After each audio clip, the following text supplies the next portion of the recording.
খুব সুন্দর একটা কাহিনী আছে। একবার এক ব্যক্তি নিজের অসফলতার জন্য ত্রস্ত হয়ে সময় দেবতার তপস্যা করতে বসলেন। উনি তপস্যা করলেন এবং সময় দেবতা প্রসন্ন হলেন, মানুষের রূপ ধারণ করে ওনার সামনে প্রকট হলেন। এবার সেই ব্যক্তি ওনাকে জিজ্ঞেস করলেন যে কি এমন আছে যার জন্য আপনি বারবার জয়ী হন আর আমি চিরকাল পরাজিত হয়ে থাকি? কেন এত পরিশ্রম করা সত্ত্বেও আমি সাফল্য লাভ করতে পারি না? তখন সময় দেবতা উত্তর দিলেন যে দিন হোক বা রাত, ঝড় হোক বা ভূমিকম্প, রোদ হোক বা বৃষ্টি হোক, সময়ের সূত্রপাত হোক বা প্রলয়, আমি থামি না, আমি চলতেই থাকি। আর সেই জন্য যিনি থেমে যান তিনি পরাজিত হন আর আমি জয়ী হই। এটাই আমাদের শিখতে হবে। জীবনে সবসময় চলতে থাকুন, কখনো থামবেন না। হ্যাঁ, কিছুক্ষণের জন্য বিরতি নিতে পারেন, বিশ্রাম করার জন্য, নিজেকে আরো সশক্ত করে তোলার জন্য, কিন্তু থেমে যাবেন না। নিরন্তর কর্ম করতে থাকুন, পরিশ্রম করতে থাকুন, তবেই এই সংসার আপনাকে মনে রাখবে। আসুন আমার সাথে ভালোবেসে বলুন রাধা রাধা। আমাদের জীবনে গুরুজনেরা, জ্ঞানী মানুষজন সবসময় একটা কথা বলেন, ধৈর্য ধরো। শুধুমাত্র দুটো শব্দ, কিন্তু কতটা বিশাল সেটা বোঝার চেষ্টা করুন। ছোট একটা অস্ত্র হাতে নিন এবং একটা বিশাল পর্বতে নিরন্তর প্রহার করতে থাকুন, ধৈর্য ধরে সেই কাজ করতে থাকুন। এমন একদিন আসবে এই বিশাল পর্বতে আপনি একটা পথ তৈরি করবেন। কোনো ধনুর্ধর যখন নিজের বিদ্যা অর্জন করেন তখন তাকেও ধৈর্য ধরতে হয়, তার নিজেকে সময় দিতে হয়, তবেই সে ধনুর্বিদ্যা শিখতে পারে। সেইভাবে আমাদের জীবনেও ধৈর্য ধরার খুব প্রয়োজন। পরিবারে ধৈর্য রাখতে পারলে তাহলে আস্তে আস্তে দেখবেন প্রেম বৃদ্ধি পাচ্ছে। সমাজে যদি ধৈর্য রাখতে পারেন তাহলে আস্তে আস্তে এই সমাজ আপনাকে সম্মান করবে। যদি নিজের জীবনে ধৈর্য রাখতে পারেন তাহলে নিজে থেকেই আত্মবিশ্বাস বাড়বে, নিজের বিকাশ হবে। জীবনে সবই সম্ভব যদি ধৈর্য রাখতে পারেন। হয়তো আস্তে আস্তে হবে, কিন্তু হবে অবশ্যই। শুধু ধৈর্য রাখুন, কারণ ধৈর্যই সব থেকে বড় পুঁজি। আসুন আর আমার সাথে ভালোবেসে বলুন রাধা রাধা। আমাদের জীবনে যখনই আমরা কোনো বড় দায়িত্বের সম্মুখীন হই তখন আমরা তার থেকে দূরে পালাই আর এই অজুহাত দিই যে না না, এত বেশি ভার বহন করার যোগ্যতা আমার নেই, আমি করতেই পারবো না। দেখুন, এই সংসারে ভিন্ন ভিন্ন ধরনের গাছ আছে, ছোট গাছ, বড় গাছ, কিন্তু বটগাছের মতো বড় এবং নিবিড় গাছ আর একটাও নেই। সে নিঃস্বার্থভাবে এই সংসারকে সেবা করে যায়, ছায়া প্রদান করে, শীতলতা প্রদান করে। আর যখন এমন সময় আসে যখন তার ওপর বোঝা অত্যন্ত বেড়ে যায়, সে কিন্তু কোনোভাবেই ভেঙে পড়ে না। তখন সে নিজের নিঃস্বার্থ কর্মের ফল লাভ করে, সেই নিঃস্বার্থ কর্ম যা সে করেছে। তার দেহ থেকে ছোট ছোট ঝুড়ি বার হয় এবং তা কাণ্ডের আকার ধারণ করে। সেই কাণ্ড মাটির কাছে পৌঁছয় এবং তারপর তা বটগাছের সহায়ক হয়ে ওঠে, সে ভেঙে পড়ে যায় না। এইভাবে আপনিও জীবনে নিঃস্বার্থভাবে সবার সেবা করুন, ভালোবাসুন, সবাইকে সাহায্য করুন। যেদিন আপনার ওপর বোঝা অত্যন্ত বেড়ে যাবে সেদিন এই সব মানুষ আপনাকে সাহায্য করার জন্য আসবেন, আপনার শক্তি হয়ে উঠবেন, আর আপনি বটগাছের মতোই মহান এবং বিশাল হয়ে উঠবেন। আসুন আর আমার সাথে ভালোবেসে বলুন রাধা রাধা। মানুষ তার জীবনে দুই ধরনের পরিস্থিতিকে খুব ভয় পায়। এক, কোনো কারণবশত কারোর সামনে নত হওয়া।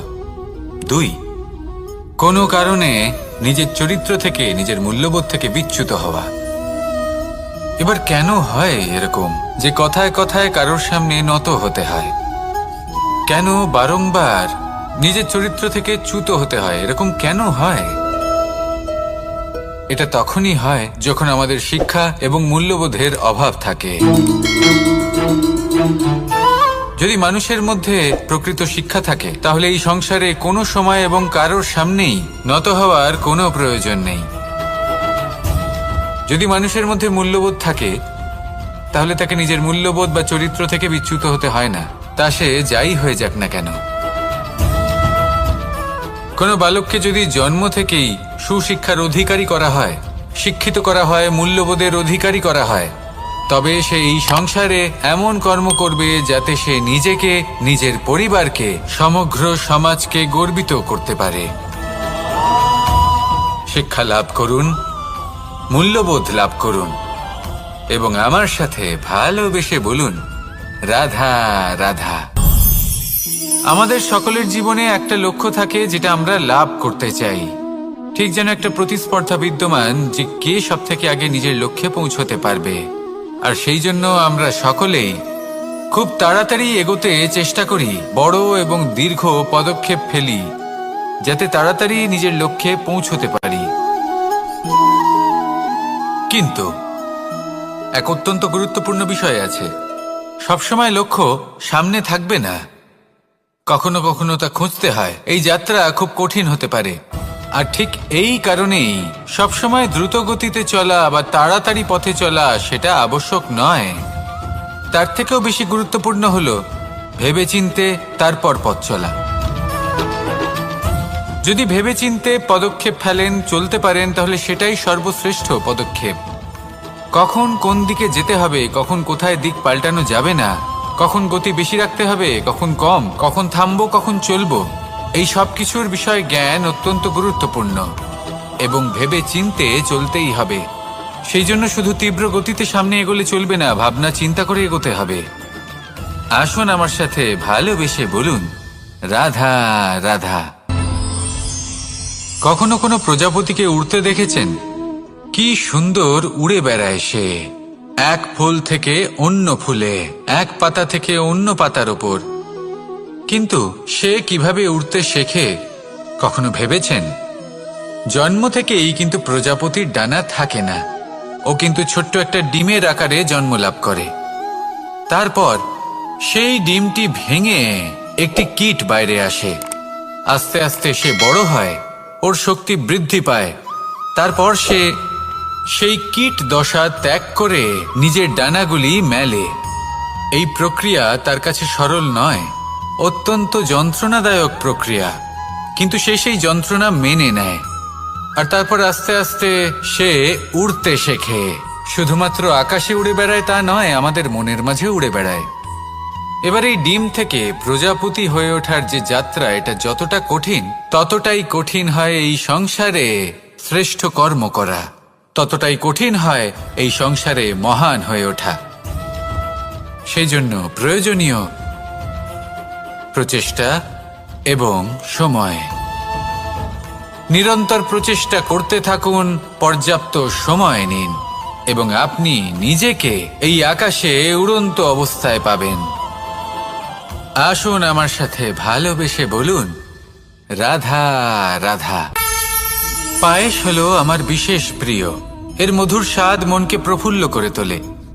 ছোটবেলায় মা আমার জন্য পায়েস বানাতেন এবং আমাকে বলতেন যে গরম থাকতে থাকতে খেয়ে নে কানাই, ঠান্ডা হয়ে গেলে ভালো লাগবে না। কিন্তু আমিও দুষ্টু ছিলাম, ঠান্ডা হওয়া পর্যন্ত অপেক্ষা করতাম, আর ঠান্ডা হয়ে যাবার পরে মার কাছে যেতাম আর ওনাকে বলতাম যে মা, পায়েস তো ঠান্ডা হয়ে গেছে, এটা গরম করে দিন। তখন মা হাসতেন আর বলতেন যে পায়েস না হয় আমি আবার গরম করে দেব কানাই, কিন্তু এর মধুর স্বাদ, সেই মিষ্টত্ব, সেই সুবাস, সেটা আবার ফিরে আসবে না। কথাটা সত্যি, আর এই সত্যটাই আমাদেরও জীবনের সত্য। আমাদের জীবনের মধুর সম্পর্কগুলি, এতে যখন কটুভাব প্রবেশ করে তখন সেই মিষ্টত্ব ফিরিয়ে আনা প্রায় অসম্ভব ব্যাপার হয়ে যায়। আপনি চেষ্টা করে সেই সম্পর্ক ঠিক করতেই পারবেন, তার জন্য অগাধ পরিশ্রম করতে হবে, কিন্তু আবার সেই মিষ্টত্ব কখনো ফিরে আসবে না। সেই জন্য আপনার জীবনের যে মধুর সম্পর্ক আছে, যতটা সম্ভব চেষ্টা করুন তাতে মিষ্টত্ব বজায় রাখতে। কটুভাব আসতে দেবেন না। আসুন আর আমার সাথে মধুর স্বরে বলুন, রাধা রাধা। শব্দ, শব্দ আসলে কি? শুধুই কয়েকটি অক্ষরের সমষ্টি, নাকি আমাদের বাণী? এই শব্দ এমন এক শক্তি যা কাউকে এই নিজের বশবর্তী করে ফেলতে পারে। শব্দ এমন এক অস্ত্র যা কাউকে ক্ষত বিক্ষত করে দিতে পারে। এই শব্দ হলো একটি নাদ স্বরূপ যা কোনো ঘুমন্ত ব্যক্তিকেও জাগিয়ে তুলতে পারে এবং নিজের লক্ষ্যের দিকে অগ্রসর করতে পারে। শব্দে এত শক্তি আছে যে কারোর মনে এতটা আঘাত দিতে পারে যে সে হয়তো জীবনে আর কখনো এগোতেই পারল না। তাহলে এই শব্দের প্রয়োগ খুব ভেবেচিন্তে করবেন। এবং এই শব্দের মতোই হলো নীরবতা। অনেক সময় এই নীরবতা আমাদের সহায়ক হয়ে ওঠে। অনেক সময় এটা আমাদের অনুশোচনাকে অনেক বেশি বাড়িয়ে তুলতে পারে। ভীষ্ম পিতামহ, অঙ্গরাজ কর্ণ যখন দ্রৌপদীর বস্ত্রহরণ হচ্ছিল তখন এনারা নীরব ছিলেন। দুর্যোধনের বিরোধিতা করেননি, ওকে বাধা দেননি। আর তারপর কি হলো সেটা আপনারা সকলে জানেন। দেখতে গেলে নীরবতা চুপ করে থাকা, কিন্তু যদি কোনো দুষ্টের সামনে চুপ করে থাকেন, যদি তার বিরোধিতা না করতে পারেন, তাহলে এই নীরবতাই অনেক বড় পাপের আকার ধারণ করে। মনে রাখবেন আর আমার সাথে ভালোবেসে বলবেন, রাধা রাধা। আভূষণ। কার না ভালো লাগে এই আভূষণ? আমরা পরিশ্রম করি, ধন অর্জন করি আর আভূষণ কিনে থাকি, কখনো নিজের জন্য, কখনো বা তাদের জন্য যাকে আমরা ভালোবাসি, বা তাদের জন্য যাকে আমরা সম্মান করি। হয়তো সেই জন্যই সীতা চূড়ামণি ধারণ করেছিলেন এবং আমি সামন্তকমণি। কিন্তু এটাই কি সেই প্রকৃত আভূষণ যা আপনার মূল্য বৃদ্ধি করে? না। শ্রীরামের আভূষণ হলো ওনার নম্র ভদ্র ব্যবহার। মাতা সীতার আভূষণ হলো ওনার সততা, ওনার নিষ্ঠা, ওনার ত্যাগ। অর্জুনের আভূষণ ছিল ওনার একাগ্রতা। রাধার আভূষণ ওনার প্রেম। এই আভূষণ কোথাও নেই, আপনার মনে আছে। যদি আপনার মনে মিষ্টতা থাকে, তা শান্ত হয়, তাতে সততা থাকে, নিষ্ঠা থাকে এবং প্রেম থাকে, তাহলে আপনার অন্য আর কোনো আভূষণের কোনো প্রয়োজন নেই। আপনি যতই ভিড়ের মাঝে থাকুন, আপনার ঔজ্জ্বল্য চোখে পড়বে। আসুন আর আমার সাথে ভালোবেসে বলুন, রাধা।